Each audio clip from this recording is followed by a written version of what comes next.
Nico. Tuwala na ngayon, bagong saya, kwento sa bawat araw iyon.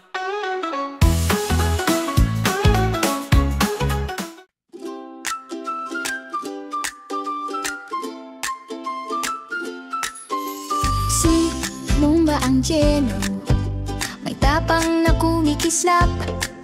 At si Nico ang tuta, handa ng lumipad. Pumunta sila sa Stone Forest, kung saan ang mga bato'y mataas. Isang lugar kung saan ang mga bato'y tumataas at mukhang maliit. Sa kagubatan ng mga bato, naglalakad sila ng masaya. Si Nico ay humahabol sa mga anino, si Mumba ay nagpapalaya. Ang mga puno ay gawa sa mga bato, at ang daan ay malabo, ngunit hindi natatakot si Mumba at Nico. Si Mumba at Nico, sa Stone Forest sila naglalakad sa pagitan ng mga batong dambuhala. Dito sila tinatawag na tahanan. Sa mga batong parang puno at sa mga hayop sa paligid, sila'y tumatawa at naglalaro sa mahiwagang tunog. Ang mga ibon ay umaawit, ang mga unggoy ay dumadaan. Si Mumba at Nico ay tumitingala sa kalangitan. Sa bawat liko may bagong anyo ng bato. Sa Stone Forest, puro kasaysayan.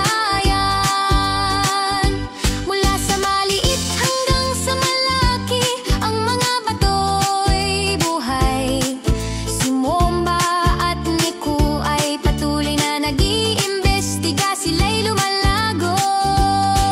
Ang mga eba at lawa, malamig at maliwanag, nag-aaninre sila buong araw, mula umaga hanggang gabi. Si Mumba at Nico, sa Stone Forest sila naglalakad sa pagitan ng mga batong dambuhala. Dito sila tinatawag na tahanan.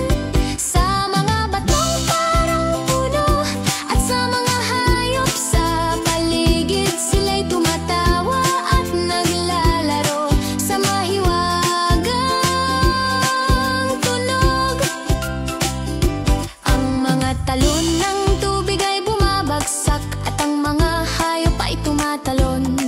Si Mumba at Nico sa tuwa na malalim, sinusundan nila ang mga landas sa liko-likong mga bato. Sa Stone Forest sila'y nararamdaman na nasa bahay. Ngayon ang araw ay like, share,